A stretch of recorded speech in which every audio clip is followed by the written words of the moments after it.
देखिए, वक्फ बोर्ड को लेकर के था, वक्फ बोर्ड एक्ट को लेकर के था, जिसमें हमने आप लोगों से जब से बिल आया तब से मैंने आप लोगों से बोला है। जब बिल पार्लियामेंट में चल रहा था तब से विभिन्न जो उसमें कमियां थी, जो पॉइंट्स थे, उसको हमने आप लोगों के माध्यम से देश की जो सर्वोच्च जनता का दरबार है, जो जहाँ पर जनता का पूरे भारत देश का डिबेट होता है, वहाँ पर हमने इस चीज़ को रखने की कोशिश की थी।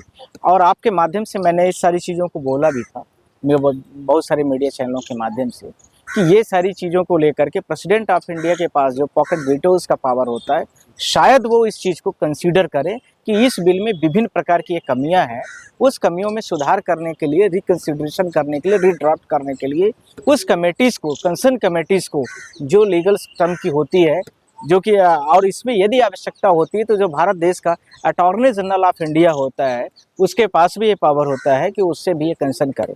मुझे ये विश्वास था कि इसमें कुछ कर सकते हैं ऑनरेबल प्रेसिडेंट ऑफ इंडिया, और ऐसा कुछ ऐसा नहीं दिखा।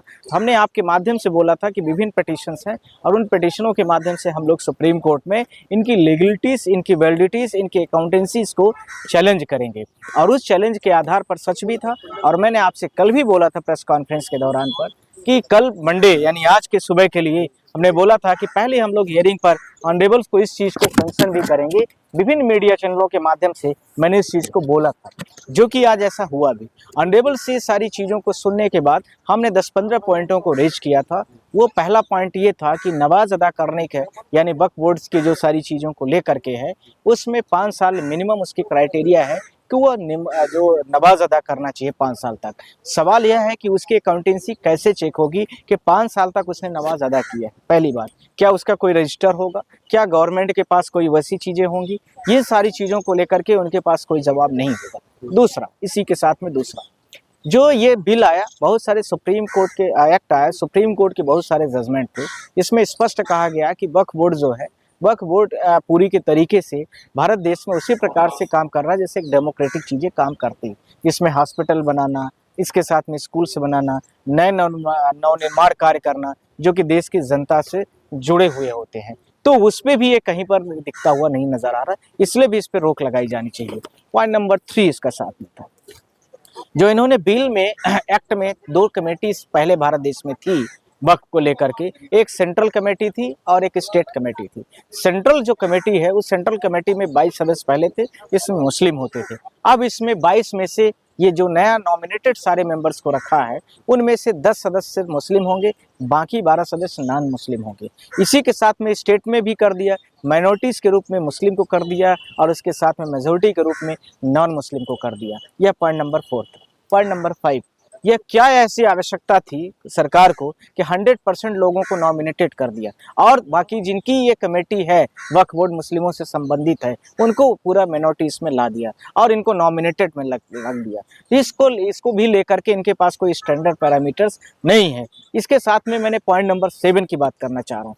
कोर्ट से हम लोगों ने बोला कि सुप्रीम कोर्ट के विभिन्न जजमेंट जितने भी हैं, वो जजमेंट कहीं न कहीं पर आर्टिकल 19 से लेकर के आर्टिकल 29 तक जब आप देखेंगे, उन सारी चीज़ों को स्पष्ट तरीके से वो व्याख्या करते हैं, और सारे जजमेंट कहीं न कहीं आर्टिकल 25 और 26 को ही प्रमोट करते हैं। तो इसका भी पर्याप्त तरीके से वहाँ पर उदाहरण के तौर पर यहाँ कोई भी जवाब नहीं दिया गया है, और इस जो बिल एक्ट आया है, उस एक्ट में इस भी चीज़ की कमी है। इसके साथ में पॉइंट नंबर 8, जो विभिन्न पॉइंटों को लेकर के था, सुप्रीम कोर्ट के जो कुछ जजमेंट 2020 में ऑनरेबल चीफ जस्टिस ने पास किया था, उसे बोला गया था कि इसको एक मास्टर जजमेंट की तरह इसको माना जाए और इस तरीके से सारे जजमेंटों को लाया जाए। तो फिर ये सारी चीज़ें थी, तो इसके बावजूद भी ये ऐसा क्यों एक्ट लाया गया, इसकी क्या आवश्यकता थी? यह कहीं न कहीं भारत देश में जो एक्ट लेके आया गया, वो किसी कम्युनिटीज़ को, किसी व्यक्ति विशेष को और किसी जाति धर्म समुदाय के विशेष को, उसको कमज़ोर करने के लिए, उसको टारगेट करने के लिए किया गया है, जबकि इसमें सुधार की काफ़ी पर्याप्त आवश्यकता है। इसको ऑनरेबल से हम लोगों ने बोला है कि इसको फिर से रिड्राफ्ट करने के लिए और इसको तत्कालिक रूप से कैंसिल करने के लिए बोला जाए। ऑनरेबल ने बोला कि हमारे पास अभी जो है तो कोई ऐसा आपके लेटर आने चाहिए, उसके बाद हम करेंगे। तो लेटर के लिए हम लोगों की तरफ से कपिल सिब्बल जी थे, सीनियर जो हम लोगों के थे, उन्होंने बोला कि ऐसा है कि इसमें हमने लेटर एक पहले से दिया हुआ है, आपके पास पहले से है, और तो उन्होंने बोला अभी मुझे मिला नहीं है, हम उसको लंच के टाइम पर देख लेते हैं। इसके बावजूद हमने प्रेस कॉन्फ्रेंस के लिए इसलिए बोला था कि 2 बजे कोर्ट ने बोला था कि हम इस मैटर में कंसिडर करके शायद मैटर को लिस्ट कर सकते हैं। तो वो अभी चीज़ें आई नहीं और मैटर काफ़ी टाइम हो गया। तो मुझे लग रहा है कि 2 वर्किंग डेज अभी और बचे हैं, उस दौरान पर वो चीज़ें हो सकती हैं, क्योंकि अर्जेंसी ये है कि पूरे भारत देश में जहाँ पर जैसे ही एक्ट लागू हुआ है, उसके बाद बहुतायत तरीके से इस समुदाय विशेष के, वर्ग विशेष के लोगों में काफ़ी सारी चीज़ें का सामना करना पड़ रहा है। इसलिए बहुत अर्जेंसी है और तत्काल इसको स्टे लगाया जाए। कोर्ट ने बोला है कि हम इसको जल्दी करेंगे, लिस्ट करेंगे, आप उसको ध्यान रखें, कोई दिक्कत नहीं है। आपको लगता है कि ये बिल सच में कोर्ट रिजेक्ट कर सकती है? हम लोगों ने बहुत सारे बिलों को रिजेक्ट कराया है, बहुत सारे बिलों को देखा है। आपने देखा होगा, आपकी, मुझे लगता है कि आपकी मीडिया में थोड़ा एज के साथ में मैं बोलूँ तो 10-5 साल का आपका अनुभव होगा। तो हमने कृषि कानून हम लोगों ने कराया था, आप खुद जानते हैं। एनआरसी, सीए में बहुत सारी चीज़ें अभी तक लटकी हैं, आप जानते ही हैं। ऐसे बहुत सारे एक्ट आए, चले गए, ये तो आता जाता रहता है। पार्लियामेंट में बहुत सारी चीज़ों की कमियाँ होती है और उसको फिर करते हैं, क्योंकि आईएससी तो होते हैं वो ड्रॉप करने वाले बिल को। और बहुत सारी लीगलिटीज, जो लीगल पॉइंट है वो वकील समझता है या जुडिशरी समझती है। न्यायालयीन प्रक्रिया जो है जुडिशरी से बेहतर कोई नहीं समझता है। तो जो न्यायालयीन प्रक्रियाएं हैं उसको पूरा करना ज़्यादा आवश्यक है।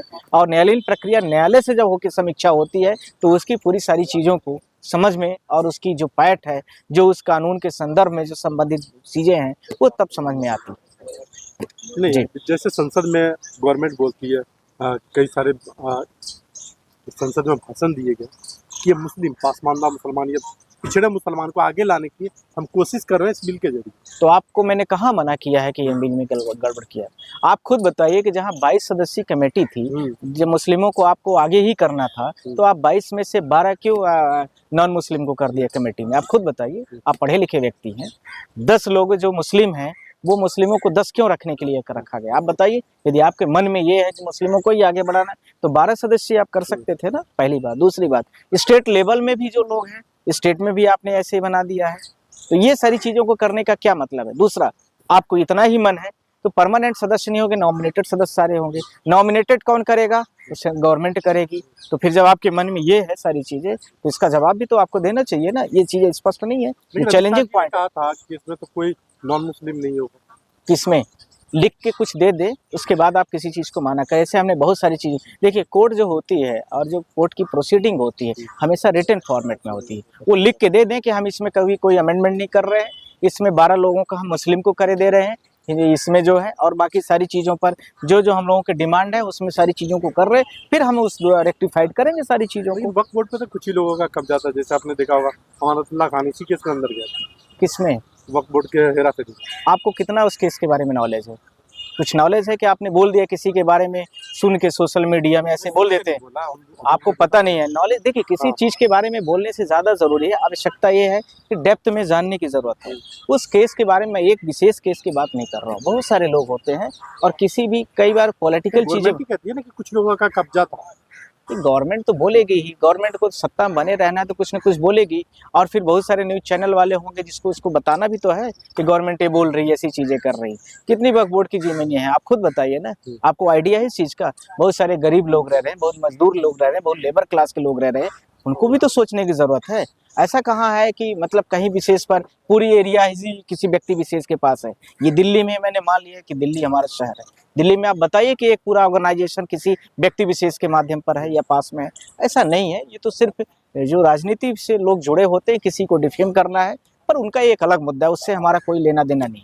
हमारा तो सिर्फ फैक्ट में जो कमियां हैं उसको, उस इशूज़ को हमें रेज करना है, उस कमियों को पूरा किया जाए, उसको ठीक किया जाए। ये राजनीतिक बातें हम लोग यहाँ पर नहीं करते हैं। यदि किसी का भी मैटर होगा, हम लोग लॉयर हैं और उसमें जो जिसके साथ में होता है उसके साथ में ईमानदारी के साथ केस को लड़ता है। Thank you.